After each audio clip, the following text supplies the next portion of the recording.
Napakabuti po ng ating pong Panginoon. Amen.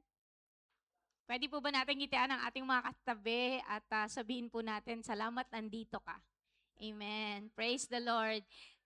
Welcome po sa ating church, Jesus Christ Saves Global Outreach. Sa mga first-timers po na nandito ngayon, I see some beautiful, handsome faces na ngayon ko lang po nakita. And syempre, welcome back sa church, ang family Ordonio na nandito na ang kanilang baby. Praise the Lord! And I want to give you good news po. Nanganak na po si Sister Mary Ann. And so, meron tayo ulit baby dito sa church. Wala sila dito pero kasama po natin sila. So, glory to God. Nakaka-bless si Lord. Amen. Ano ba yung pangalan? Matthew Azriel.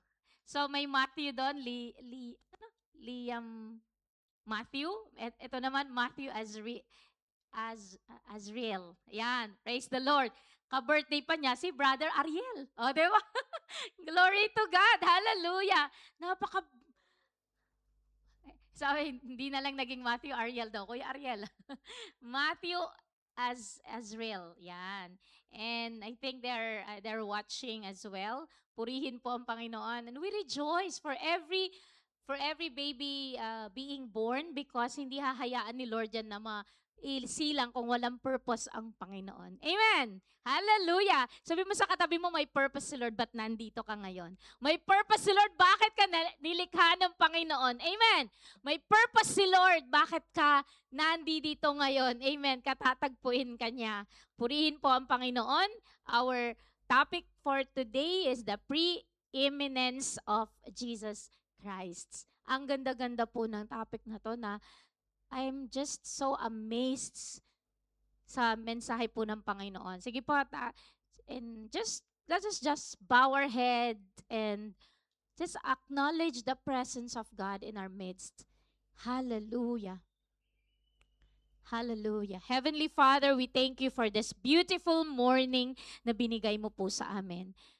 Sa oras po ito, Lord God, kami po, Diyos, ay nagpapakumbaba, humihingi ng tawad. Dalangin po namin ang banal na presensya mo, Panginoon, ang maranasan namin.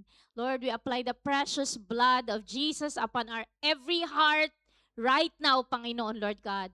Lord, hayaan mo po, Panginoon, na kapag ang iyong salita, O Diyos, ay tunay nga, Panginoon, na naibahagi. Lord, bawat puso, Panginoon, O God, ay tunay nga, Lord, buksan mo po ito, Panginoon, upang ang iyong salita ay patuloy, Lord God, na makapenetrate, Panginoon. Lord, even yung mga calloused heart na naririto ngayon, Panginoon, we pray that you change our hearts, O God. Change us from glory to glory, Panginoon. Give us a teachable heart, Panginoon, upang makilala ka namin, Lord God, that we will know you, Lord God, the height, the depths, Panginoon, Lord God. Hallelujah. Tunay nga, Panginoon, Lord, wala na kaming ibang nais, Lord God, na makilala pa ng lubusan, kundi ikaw lamang, Panginoon. And so as I preach, O God, itago mo po ako sa iyong likuran and pawang salita mo lamang, Panginoon, O God, ang tunay na, Lord God, tumimo sa aming puso at isip. Marami pong salamat sa oras pong ito, Lord God. To God be the glory. In Jesus' name, we pray. Amen! Amen! Hallelujah! Praise the Lord! Ano ba ang ibig sabihin ng preeminence? Kasi parang ang hirap intindihin. Amen. Lalo Pilipino tayo, ang hirap intindihin. Pasensya na po kayo kasi hindi po ako ganun ka dunong magbahagi sa Tagalog. So, English po yung aking pong outline. Last week po, ang ating pong pinag-usapan, i-recap ko lang po, finishing strong in your mission. So, kailangan kapag may mission ka sa mundong ito, tapusin mo. Amen. Sabi mo sa katabi mo, tapusin mo. Wag kang uuwi ka na ng Pilipinas, hindi mo pa natatapos yung mission mo. Hello, kailangan tapusin mo. Ano ba yung pinapagawa ng Panginoon sa iyo? Wag mong iiwan. Sabi ko nga, kapag ka ikaw ay, wag mong gagayahin po yung attitude na Ningas Kugon, na inumpisahan mong strong, inumpisahan mong excited ka, tapos maya-maya, hihintuan mo na. Dapat you finish your mission strong. Amen po ba? Amen! Praise the Lord. Hallelujah. So yun yung topic natin last week. So paalala lang po para sa mga may mission na tinatapos, tapusin nyo. Huwag kayong hihinto. Amen. So ano po bang ibig sabihin ng preeminence? Kasi po, parang ang hirap naman yan. Hindi ko maintindihan.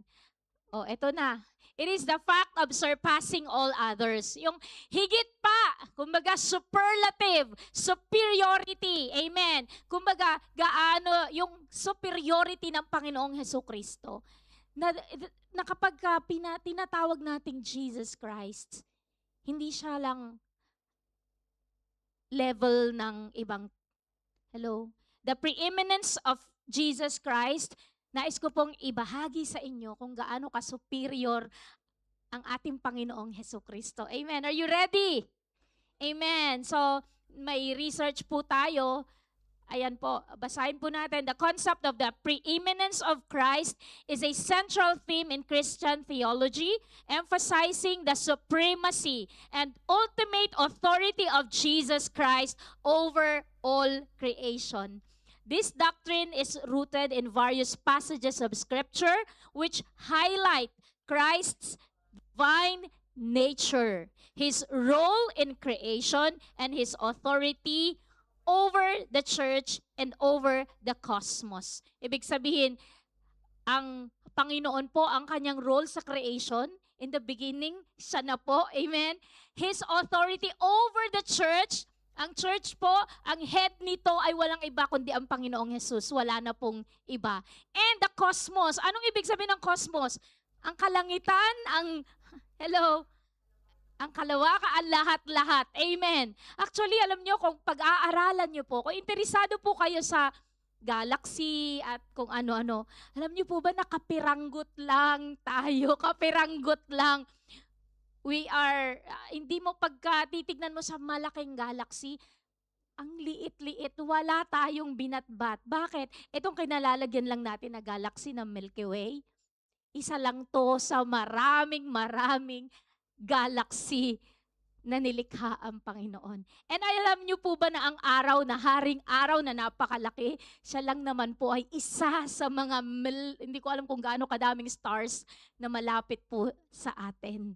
Pero ang laki-laki na nalalakihan na tayo. Pero ganun ka-vast ang pagkalikha ng Panginoon sa kalawakan. Amen. Hindi ko alam kung naiintindihan po ninyo, pero ako, as I look at it, alam nyo, nalulula ako. Amen.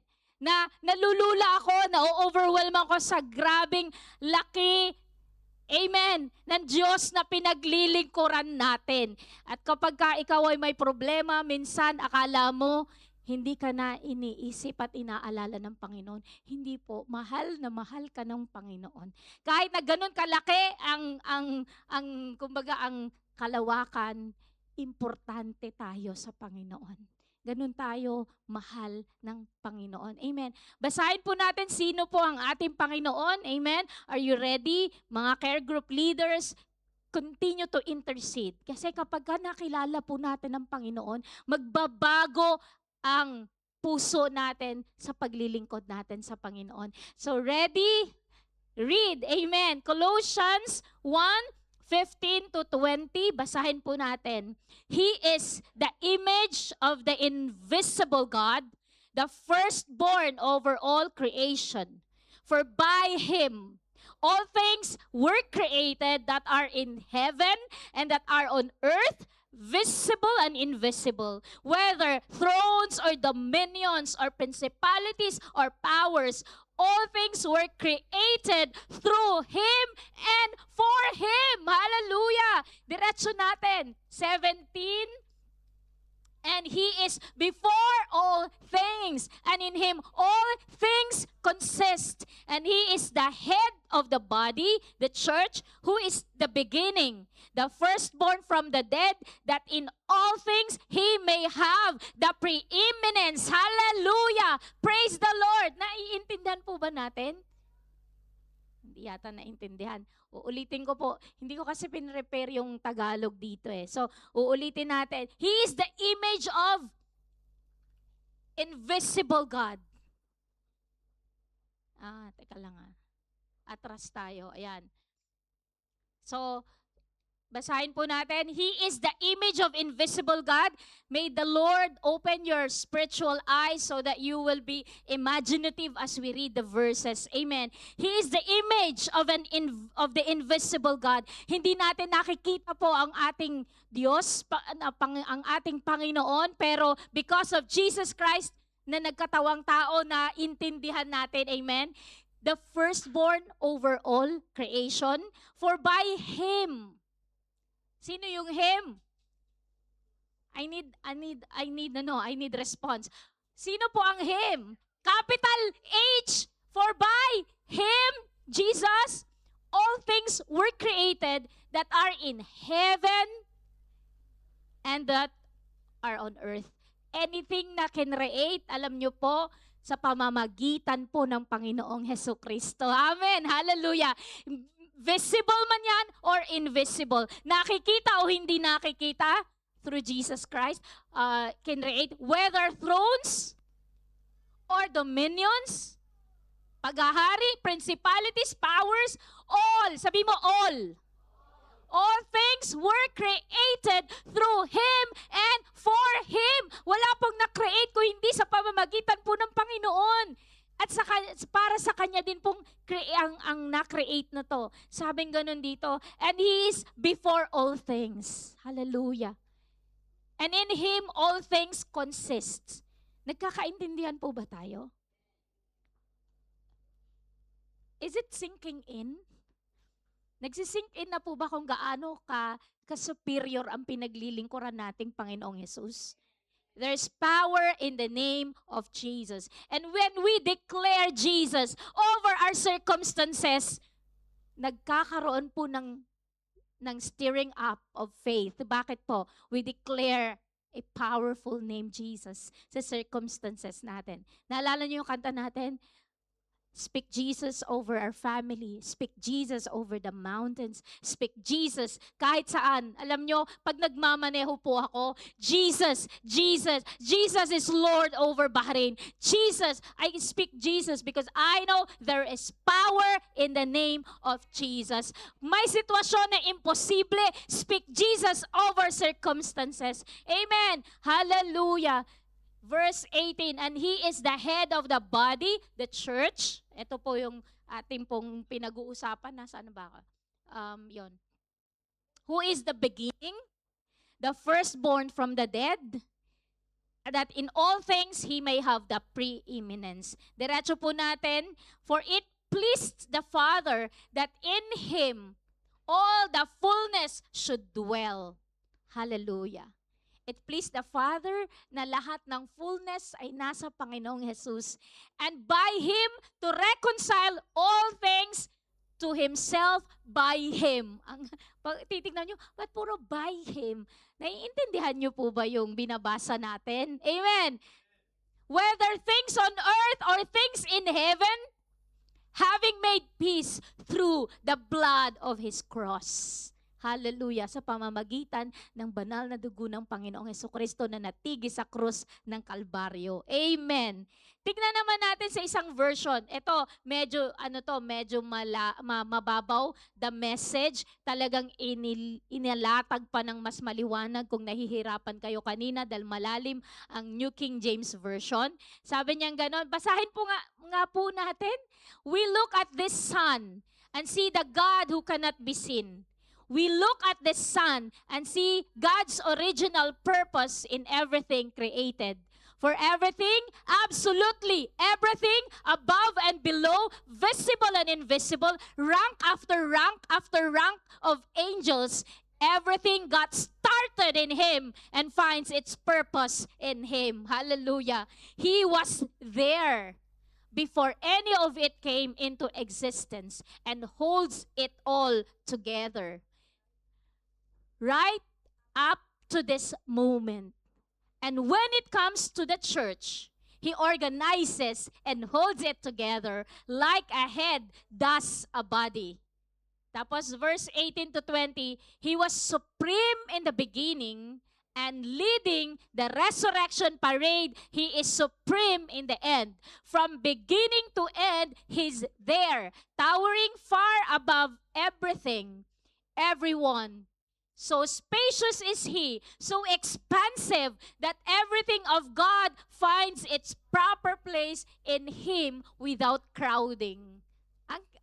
Alam nyo, natutuwa ako sa version. Meron pa, may kasunod pa ang haba, no? Not only that, but all the broken and dislocated pieces of the universe, people and things, animals and atoms get properly fixed and fit together in vibrant harmonies, all because of His death, His blood that poured down from the cross. Hallelujah! Hallelujah! Purihin po ang Panginoon. Nagkakaintindihan tayo? Gumagana na pa ba yung imaginative minds ninyo? Ang ganda-ganda ng mensahe po ng word na to. Na lahat ng bagay. So, kung hindi mo man naintindihan, ito lang sasabihin ko. Ang topic po natin si Jesus Christ at siya ay pinaka-superior. Pinaka na nga, superior pa. Pinaka is the superlative degree. Big sabihin, wala nang hihigit pa. So, Jesus is superior. Yun ang topic natin. Amen po ba? Okay, hindi pa kayo makumbinsido. This passage underscores several key aspects of Christ's preeminence. Para maintindihan natin, hihimayin na natin. Amen. So ano pong sinasabi dito sa verses na pinag-aralan po natin? Tignan mo nga po yung katabi mo kung gising pa or inaantok or naguguluhan. Hello? I pray in Jesus' name that God would open your spiritual eyes so that you understand po. Hindi ko na kailangan sumigaw, hindi ko na kailangan ilakasan tinig ko, but you will really understand from deep within your heart the message of God today. Number 1, image of the invisible God. Ano po ang pagkasabi dun sa verse natin? The image of the invisible God. Hindi natin nakikita ang Amen ang Panginoon. Pero si Jesucristo, nung siya po ay nagkatawang lupa, nakita natin, He is the image of an invisible God. Christ is the perfect representation of God, making the invisible God known to humanity. Amen. So hindi mo nakikita ang Panginoon, pero because of Jesus Christ, naintindihan mo kung sino siya. Firstborn over all creation. The term firstborn signifies rank and authority, not temporal origin, indicating Christ's supreme position over all creation. So, firstborn over all creation. Number 3, agent of creation. Bakit? All things were created through and for Christ, affirming His active role in creation and His ultimate purpose for it. Praise God, nandito ka sa mundong ito. Kinreate ka ng Panginoon. Amen po ba? Hallelujah. He is the agent of creation.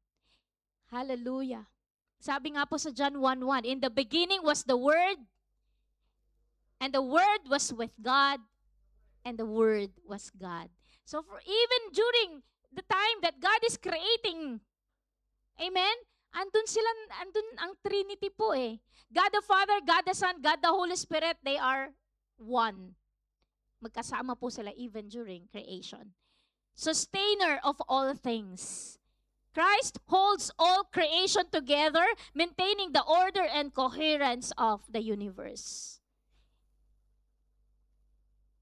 Alam niyo po ba na, isipin niyo na lang pagka nag-falling star. Isipin niyo na lang kung alam niyo yun, na nagkaroon ng yung mga buhaya sa tubig ay lumabas. At nagkaroon ng chaotic situation sa mundo. Nagkakaintindihan tayo? Pero lahat ng yan, God holds creation together. Kung dagat ka lang. Hello? Kung gubat lang kayo. Nagkakaintindihan tayo? Kung stereo host lang. Huwag kayong maglaglagan dyan. Jesus Christ holds and maintain the order and coherence of the universe. Siya din po ang source ng gravity. Na kailangan po ay the gravity is to the tendency of things to tawag dito tawag dito, ang purpose po ng gravity para tayo hindi lumulutang-lutang sa mundong ito. Amen po ba? Naiintindihan niyo yung complexity ng mundong ito? Sino nagme-maintain nun? Christ. Hallelujah. Amen. Sustainer of all things. Salamat po tayo sa Panginoon. Amen. Purihin ang Diyos. Hinahawakan niya ang mga bagay-bagay para hindi magkasira-sira. Amen po ba? Woo! Hallelujah. Number 5, He is head of the church. As the head of the body, the church, Christ exercises authority and leadership over His people. Ako po ay inyong pastora dito, pero hindi po ako lang ang masusunod. Amen na ito gusto ko, let God be God in this church. Hindi yung gusto ko lang ang ma-implement, kundi ko ano yung pinapagawa ng Panginoon. Amen. So, pananagutan ko po sa Panginoon because He is the leader of the church. Amen. Ako lang po yung turo, pero kumbaga I ask God for wisdom. Even as I preach today, I ask God, ano po ba ang aking dapat ituro sa mga tao na makilala nila ang Panginoong Jesus. Amen. Hallelujah. Number 6, He's the firstborn from the dead. His resurrection marks the beginning of a new creation, affirming His victory over death and His preeminence in the new order. So, alam niyo po ba, He's firstborn from the dead. Bakit? Namatay siya at muling nabuhay. Amen. Hallelujah. Praise God. Ang bakit ko ito binibigay sa inyo, galing lang po ito lahat sa Colossians na binasa po natin. Nagkakaintindihan tayo? Amen po ba? Andyan pa kayo. Number 7, fullness of God. The fullness of deity dwells in Christ, affirming His divine nature and sufficiency. Mga iba po, hindi sila naniniwala sa Panginoong Jesus bilang Diyos. But mismo sa binasa po natin is the fullness of God. Amen po ba? Hallelujah. The fullness of deity dwells in Christ, affirming His divine nature and sufficiency. Wala na pong, kumbaga hindi siya little God. Sabi natin na hindi siya ang Diyos. Sabi ng iba, propeta lang siya. They are diminishing the preeminence of Jesus Christ. He is the fullness of God. Amen. Number 8 po tayo. Reconciler of all things. Amen. Through His sacrificial death, Christ reconciles all things to God, establishing peace and restoring creation. Amen. Alam niyo po, nung nagkasala po tayo, nawalay po tayo sa Panginoon. Pero because of His death on the cross of Calvary, Jesus Christ, nireconcile niya tayo sa Panginoon. Amen. There's a bridge, there's a gap na naghihiwalay po sa atin sa Panginoon. And what is that gap? Because of our sins. For all sins and had fallen short of the glory of God. Dahil nahiwalay po tayo, hindi po tayo makakonect. Hindi po tayo makakonect sa ating pong Panginoon. But Jesus Christ, as He died on the cross, nagkakaintindihan tayo, ni-reconcile po niya tayo. Amen. Through His sacrificial death, Christ reconciles all things to God, establishing peace and restoring creation. Hallelujah. Hallelujah. Oh, we worship You, Jesus. Hallelujah. Thank You, Holy Spirit. Hallelujah. I love the message of God. Basahin po natin sa Hebrews 3 verses 1 to 4. Pwede bang basahin po natin ng sabay-sabayan? I pray that as you read, maintindihan po natin. God who at various times and in various ways spoke in time past to the fathers by the prophets, has in these last days spoken to us by His Son, whom He has appointed heir of all things, through whom also He made the worlds. Diretso natin. Who being the brightness of His glory and the express image of His person, and upholding all things by the word of his power, when he had by himself purged our sins, sat down at the right hand of the majesty on high, having become so much better than the angels, so he has by inheritance obtained a more excellent name than they. Hallelujah. Purihin ang Diyos. Ang ganda-ganda ng salita ng Panginoon kung babasahin lang natin. Grabe, pinapakilala niya sino po ang Panginoon sa atin. Amen. Hallelujah. Woo! Hallelujah. Purihin po ang Panginoon. Nagustuhan ko dyan yung sinabi niya dito, when He had by Himself purged our sins. Amen. Hallelujah. Siya po ang tumubos sa ating mga kasalanan. Amen. Tayo po'y makasalanan, pero tinubos po tayo ng Panginoon. Purihin po ang Panginoon. Hallelujah. Thank you, Jesus. Hallelujah. Revelations 4:11. Basahin po natin. You are worthy, O Lord, to receive glory and honor and power, for you created all things, and by your will they exist and were created. Amen. Hallelujah. To God be the glory. Amen. He deserves to receive. Amen. Dahil, sabi niya, for you created all things. Amen. Maaring nagke-create na, nagko-clone na ang science, nagke-create na sila, marami na silang nakikreate, pero alam niyo, ang wisdom nagmumula pa rin sa Panginoon. Sabi po ng mga tao sa panahon sa Genesis 11, come on, let us create a tower, magkaroon tayo ng sarili nating mundo, and gagawin nating matayog na matayog at aabutin natin ang kalangitan. Alam niyo po ba, hinayaan lang ni Lord. Nung mataas na yung tower, yun yung Tower of Babel or Babel. Alam niyo po ba, nung mataas, hinayaan ni Lord. Nakakatuwa si Lord, ano? Hinayaan mo na niyang tumaas ang tower.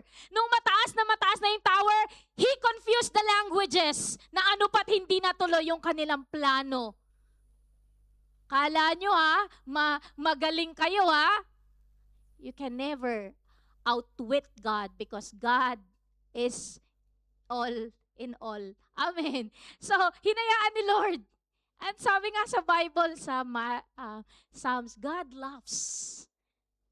Tumatawa si Lord. Hinahayaan lang ni Lord siguro, sige.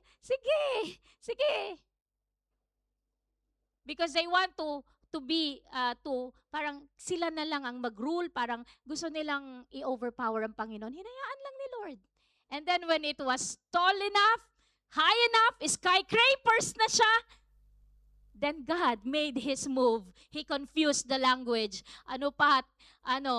Yung isa, tinulak niya yung isa kasi hindi sila nagkakaintindihan. Hello? Kailangan may unity para ma-build ang tower. Na-confuse sila. Bakit? Iba-iba ang usapan nila. Yung isa siguro English, yung isa Arabic, yung isa kung ano-anong Tagalog, yung isa. Hindi sila nagkakaintindihan. Nagkakaintindihan ba tayo? Did you read your Bible? Genesis 11 po ba yun? The Tower of Babel o Babel? Naalala ko meron akong parang language, parang language class ang tawag doon, Babel. Kasi iba't ibang language ang lesson doon. Naalala ko tuloy, kasi Tower of Babel, yung mga iba't ibang language. Nagkakaintindihan tayo?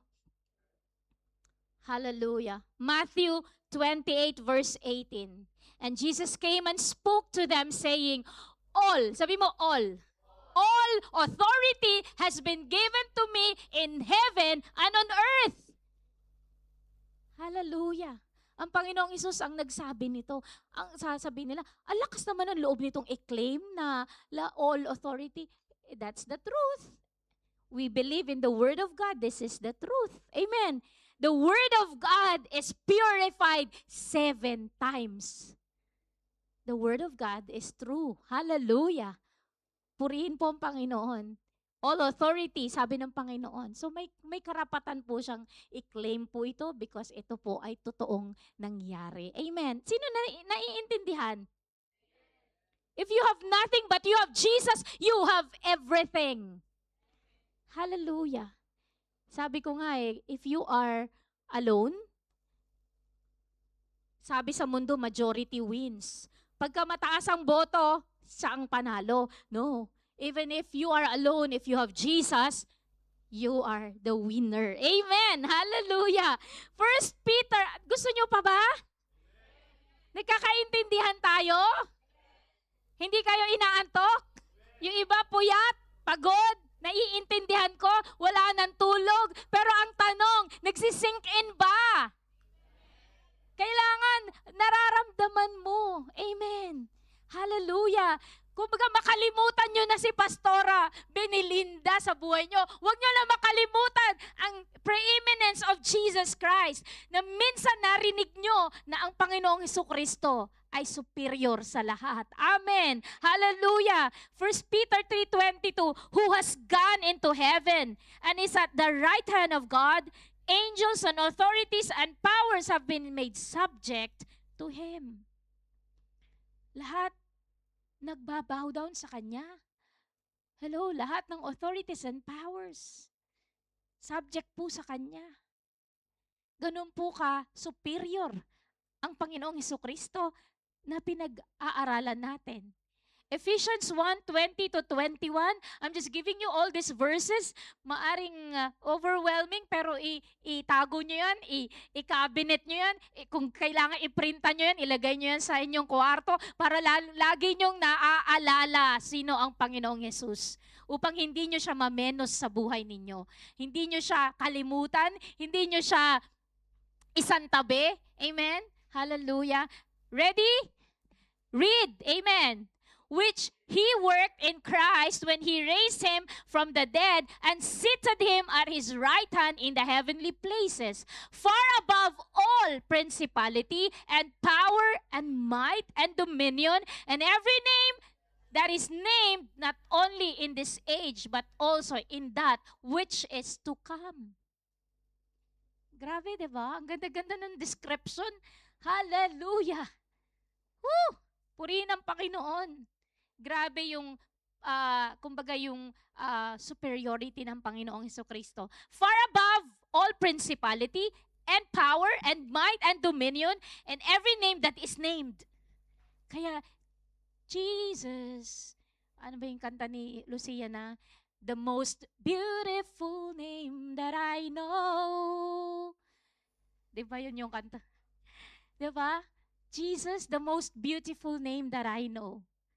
Kaya napaka-sarap kapag ang pangalang Jesus, amen, ay kilala mo at alam mo kung sino siya at alam mo kung gaano kapangyarihan ang pangalan na ito. Not only in this age, but also in that which is to come. Kaya nga po mga magulang, ipasa po ninyo yung natutunan ninyo sa mga anak ninyo. Dapat kilala nila ang Panginoong Jesus.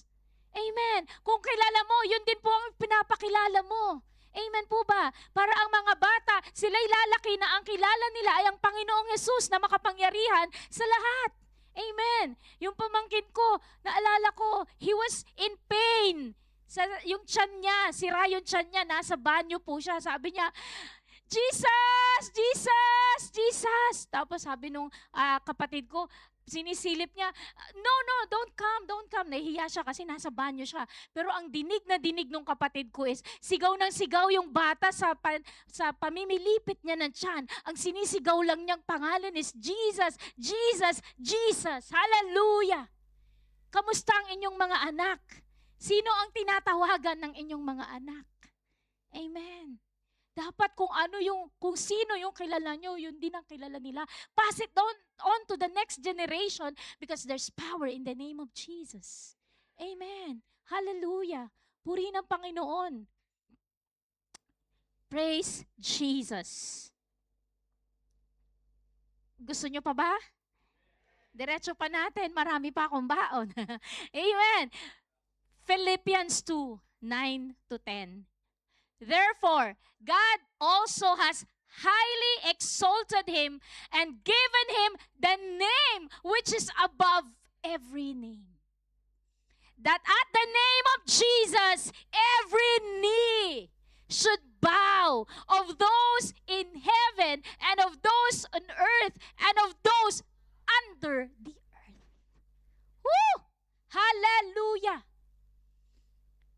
Purihin ang Panginoon. Thank you, Jesus. Thank you, Jesus. Wala po tayong ipagyayabang kundi ang Panginoong Jesus lang. Dahil kung merong makapangyarihang pangalan, sabing ganon, and given Him the name which is above every name. Wala nang ibang pangalang hihigit pa sa pangalan ng Panginoong Jesus. O Yeshua. Yeshua sa Hebrew, Jesus in English. That at the name of Yeshua, Jesus, ano daw? Every knee should bow. Purihin ang Panginoon. Every knee should bow. Saan? Mula sa langit. The angelic hosts, the 24 elders are bowing before Jesus. Those of the earth, tayo po. And those under the earth, sa ilalim pa ng lupa. Amen? Walang ligtas. Lahat luluhod. At the name of Jesus. Hallelujah. Ganun po kadakila ang ating pong Panginoon. Amen po ba? Nagkakaintindihan tayo. Thank you, Jesus. Thank you, Jesus. Oh, hallelujah. Patapos na pala tayo, may isa na lang po. Kasi po mauubos ang oras natin kung ilalagay ko lahat ng mga verses na about the preeminence of Jesus Christ. Hallelujah.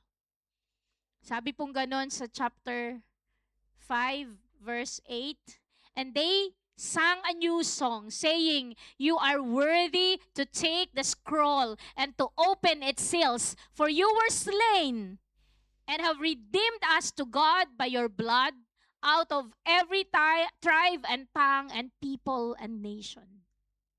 Sino lang po sa Revelations, wala pong pwedeng magbukas ng scroll.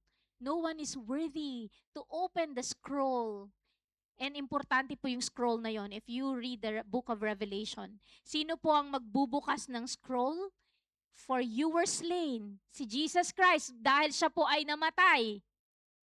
And niredeem niya tayo sa pamamagitan ng kanyang banal na dugo. So siya lamang po ang karapat-dapat magbukas ng scroll. Hallelujah. Hallelujah. Thank you, Jesus. Hallelujah.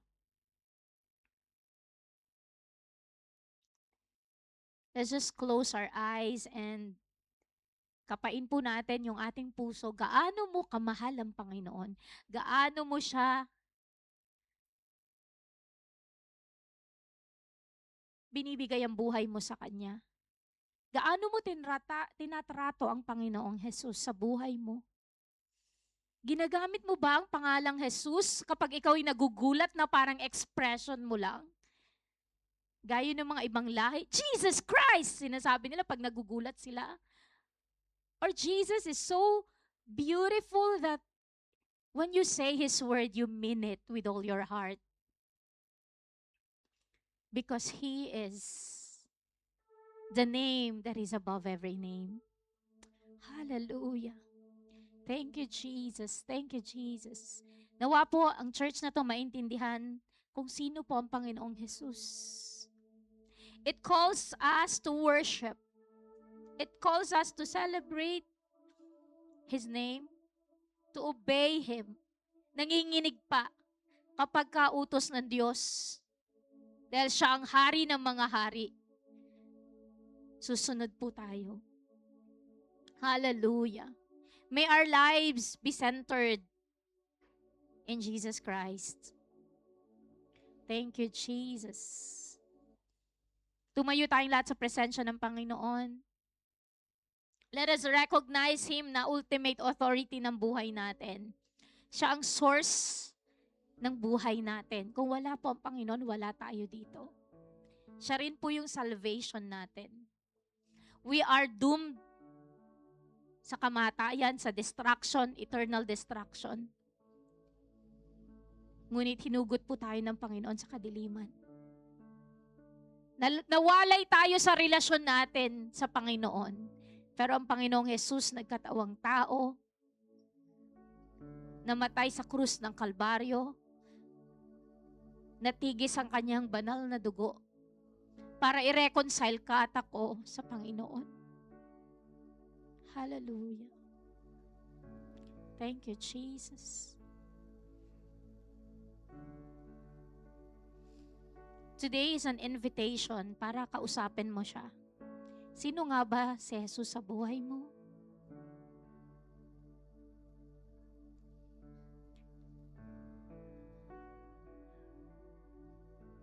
In Him, we live and move and have our being.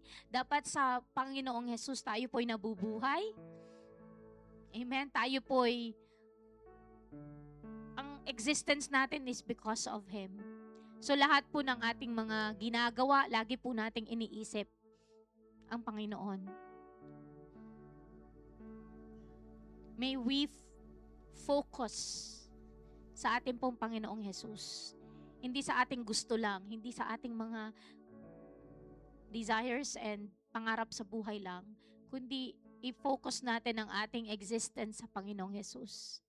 Because He's superior over everything. Hallelujah. Thank you, Jesus. Minsan marami pa tayong hinahanap sa buhay. Pero Panginoong Jesus, ang kasagutan sa lahat. Hallelujah. Thank you, Jesus. We worship you, Jesus. Thank you, Jesus. Kausapin po natin ang Panginoon.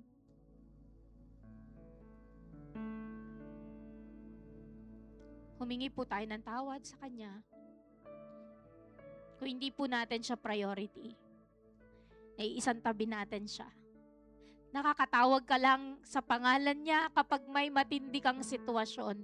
Kapag hindi na okay ang lahat, tsaka mo na lang naaalala, tumawag sa Panginoong Jesus. Pwede namang araw-araw. Pwede namang bawat segundo. Nagmamaneho ka sa sasakyan, you're just speaking the name of Jesus. Nasa trabaho ka, kausap mo siya.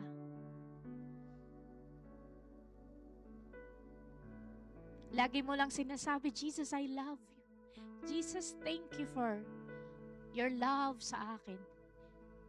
You know, when you speak Jesus, kahit yun na lang bukang bibig mo kung hindi mo alam kung anong gagawin mo, lagi mo na lang sinasabi ang pangalan niya. You're declaring His supreme authority over your life. Hallelujah. Yeshua, the most beautiful name. Thank you, Jesus. Have your way in this place, Holy Spirit. Ikaw po ang kumilos sa aming kalagitnaan. Samahan mo kami na maintindihan namin, O God. Ang mensahe ngayong araw na to, Panginoon, about who Jesus is in our lives. Na kung meron kaming tatawagan, sa'yo lamang, Panginoong Jesus. Because all authority, all power, all dominions ay nasa iyong pangalan. Hallelujah. Come on, speak Jesus over your circumstances. Anything na meron kang kinakaharap ngayon. Even in your barrenness, kung ikaw wala kang trabaho, speak Jesus over your life. Kung ikaw wala kang anak, speak Jesus over your circumstance. Speak Jesus sa pamilya, sa mahal mo sa buhay na parang sumuko na ang mundo sa kanya, parang wala nang pag-asang mababago pa siya. Speak Jesus over your circumstance. Kung may mga imposible kang sitwasyon right now na hindi mo alam kung paano makakalusot, lubog ka sa pagkakautang, speak Jesus over your circumstances. Meron kang gustong mangyari sa buhay mo pero hindi mo alam paano, speak Jesus over the impossibility. Hallelujah. Thank you, Jesus. Thank you, Jesus. Thank you, Jesus. Hallelujah. Thank you, Jesus. Thank you, Jesus. We speak Jesus, Lord, sa mga pasyente na nasa ICU ngayon, Panginoon, na mga mahal sa buhay, na mga kapatiran. We speak Jesus, Lord, sa mga may sakit at karamdaman, Panginoon. Kahit sabihin ng doktor, imposible na. Kahit sabihin ng doktor, Lord God, malalang malala na. We speak Jesus over our circumstances, oh God. Because only you have the power over life and death, oh God. Lord, we speak Jesus over every circumstance, Lord God, na kinakaharap po namin. We speak Jesus over our legalities, Panginoon, Lord God. We speak Jesus over our finances. We speak Jesus, Lord, over the Middle East, oh God. We speak Jesus over Iran. We speak Jesus over Israel, Lebanon, Lord God. USA, Lord God. We speak Jesus over Bahrain. We speak Jesus over the Middle East. We speak Jesus, hallelujah, every corner ng mundo, Panginoon, we speak Jesus. Let the name of Jesus be lifted high, Lord God. Every knee shall bow and every tongue confess that Jesus is Lord, to the glory of the Father. Hallelujah. Let Jesus' name, Lord God, be proclaimed, Lord God, sa lahat, Panginoon. Hallelujah. And we thank you, Lord Jesus. We thank you, Lord Jesus. May we be bearers, oh God, of your word, Panginoon. That we will speak Jesus everywhere we go, Panginoon. Hallelujah. And you are changing, Lord God, the spiritual atmosphere when the name of Jesus is being spoken, Panginoon. Lord, sa mga mag-asawa, Lord God, na Lord, may pinagdaraanan, we speak Jesus over every family, Lord God. Lord, we speak Jesus. Hallelujah. We speak Jesus. Hallelujah. Thank you, Jesus. Sige po, kung may part ng katawan ninyo na hindi po may sakit ang part ng katawan nyo, just speak Jesus over your circumstance. And believe God is stirring up healing in your life. God is doing the miraculous. Kung hindi mo man to nakikita, believe in faith that God is doing the miraculous in your circumstance. Hallelujah. And every day ng buhay mo habang nag-aantay ka, just continue to worship Him. Hallelujah. Thank you, Jesus. Marami pong salamat, Panginoon, sa oras na to. I've done my part to, Lord, share the message. Hayaan mo ang iyong salita, Panginoon, ang kumilos sa puso ng bawat isa, Panginoon. And accomplish the purpose why you sent this message to us, Panginoon. Marami pong salamat sa oras na to. Aming binabalik lahat ng papuri, lahat ng paggalang, pagsamba sa matamis na pangalan ng aming Panginoong Hesukristo. Amen! Amen! Palakpakan po natin ang Panginoon. Hallelujah! Hallelujah! Thank you, Jesus. Pwede po tayong umupo.